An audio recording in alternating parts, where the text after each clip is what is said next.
Curaçao krijgt opnieuw hitterooster. Weer minister van Onderwijs Citré van Heijdorren. Hij laat weten dat tijdens de 6 heetste weken van het jaar, laatste week van augustus, de maand september en de eerste week van oktober, er een aangepast lesrooster zal worden ingevoerd vanwege de extreme hitte. Hij laat dat weten in antwoord op vragen van Gilbert Doran van de MFK. Het is volgens de minister belangrijk dat alle aanbevelingen van het ministerie van Volksgezondheid met betrekking tot extreme hitte worden opgevolgd. Grotendeels gaat het om dezelfde maatregelen als die van vorig jaar. Toen werden scholen eerder gesloten. De schooldag eindigde dan om 12 uur of 12:30.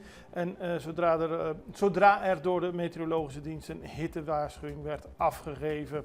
Er zijn dus plannen om op tijd van tevoren te weten wat men gaat doen als er sprake is van extreme hitte en hoe de scholen daarop in moeten springen. In het verleden was er vaak kritiek dat dat pas op het allerlaatste moment bekend werd gemaakt. Daar wil de minister verbeteringen in aanbrengen.